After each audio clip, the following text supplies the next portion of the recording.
Hey Core Life, it's Lauren Melton, registered dietitian at Core Life in Odenton here. Thanks for joining me today for Eating Well with Core Life. Today we're going to continue on our macronutrient series and talk about the importance of protein in a healthy diet, as well as continue with our myth busting. So we're going to be busting some myths about protein today.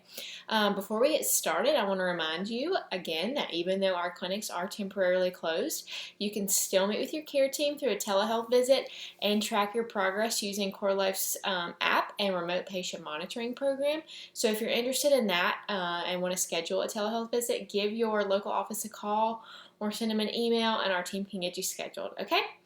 So, like I said, we're talking about protein today. Protein is an essential part of healthy skin, hair, nails, muscle. It also plays some roles in hormone regulation and cell structure.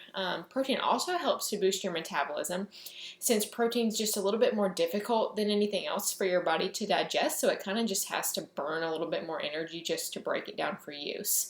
Additionally, protein supports the building of lean muscle mass, and we've all heard before that muscle burns more at rest than fat, right? So a lot of people are confused about how much carbohydrates they need, how much fat they need, and how much they should be eating of those things. So we continue to hear, eat more protein, eat more protein. So it's really no surprise that protein has emerged as one of probably the most popular macronutrient lately, right? So let's talk about some of the most common misconceptions about protein and the facts behind those, okay? So myth number one, you can only get protein from animal foods, which is obviously not true. So if you are a vegetarian or a vegan, or if you just really don't like meat, we have a lot of people that really just don't like meat, fear not. Although it may be a little bit more difficult for you to obtain protein from non-meat sources, it's definitely not impossible. You just have to be a little bit more conscientious of your intake. So when when we ask you guys or our clients about protein and what do you know is a protein food, usually chicken is the number one answer. So ding, ding, ding, correct. Chicken, along with all other lean cuts of meat, and mostly all fish, are great sources of protein. Additionally, eggs, yogurt, milk, and cheese are all protein sources. So when you're choosing those types of proteins, the animal products, be sure to choose the foods with little to no saturated fat listed on the label, okay? The leaner, the better. These aren't your only protein options, though, as I'm telling you, since these all come from animal sources to some degree, right? So something that you may not know is that nearly every food on earth contains protein to a varying extent, even vegetables in small amounts. But what's most important to understand when it comes to protein sources is that protein can typically be divided into two categories. So we're going to talk about those. So number one is a complete protein, and number two is incomplete protein. So complete proteins, and examples of those are like the items that we just talked about, along with other foods like soy and quinoa, contain the 9 essential amino acids, which is what we call the building blocks of protein. And these are the amino acids that your body needs to remain healthy and fully functioning, that it can't manufacture on its own, that you need to consume from food. The things that we call incomplete proteins contain some, but not all of the essential 9. You follow me? So things that fall into this category are going to be beans, legumes, nuts, seeds, grains, vegetables, and to a lesser extent fruit. All these are considered to be incomplete proteins.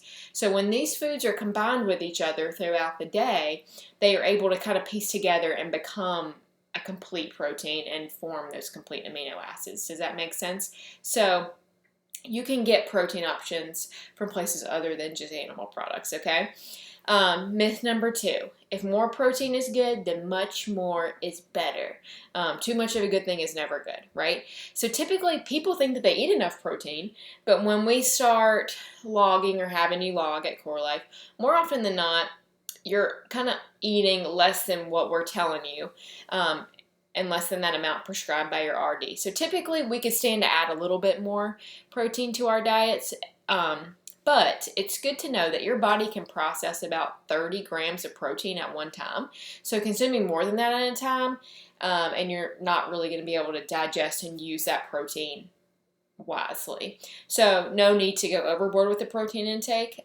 Talk with your RD about ways here and there to kind of ramp up your protein intake throughout the day. because chances are, usually the typical culprits, breakfast could use a little bit more, which we'll talk about in a minute, and maybe even add in some protein at snacks. That tends to be a pretty easy way. Additionally, there are a lot of studies that show that adults age 30 and older need to work on spreading the protein intake throughout the day instead of saving it for all at once so that your body can use your protein intake most optimally.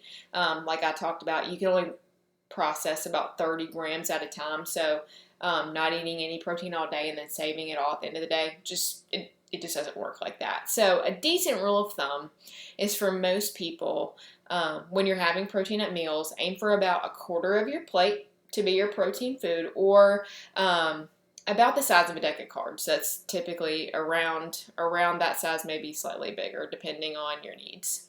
Okay. Myth number 3, it's difficult to get enough protein at breakfast. We hear this a lot. A lot of people just don't eat protein at breakfast because breakfast tends to be the meal where protein is the lowest, because foods like oatmeal, cereal, and toast are pretty common breakfast foods, and they're pretty low in protein. While it can feel challenging to add protein in, it's certainly not impossible. It's also important because your body kind of breaks down and rebuilds your muscles throughout the day. So it's important to add in protein at breakfast like we talked about. So some ways that you can do that, just some fun examples. If you're having eggs are a great protein, but adding some like beans to the side, creating, kind of like a huevos rancheros where you're adding some extra protein there. You can make like breakfast tacos where you have beans there, things like that. Eggs are always a great way to get in that extra protein. They're probably the most popular breakfast protein. Pouring egg whites, I used to do this in college, pouring egg whites into like hot oatmeal or hot cereals. You can use it in addition to the water that you put it. It makes it light and fluffy and gives you that little protein punch. It sounds weird, but it's actually really good. Try it. Cottage cheese. Cottage cheese is extremely high in protein. You can add it to scrambled eggs and make it a little bit fluffier, and it helps to not really dry out your eggs. Or, you can just eat cottage cheese and kind of add some, berries. You can add some almonds, something like that. Greek yogurt is a great way to boost your protein intake. Different things like that. You want to watch the processed meats like your bacon and sausage. Try and get those as lean as possible if you are going to have them, because they tend to have a lot of saturated fat, and that can kind of, too much saturated fat over time can clog your heart. So another thing, some people just don't like breakfast food. No one ever said you can't have chicken or salmon left over from the night before. No one ever said that leftovers were off limits for breakfast. So that's also a great way to do it. So it doesn't necessarily have to be breakfast foods. So keep that in mind.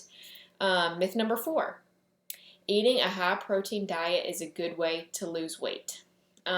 So while protein can help you feel full for longer after a meal, like we talk about all the time, since it digests more slowly than carbohydrate, please do not mistake it for a magic weight loss tool.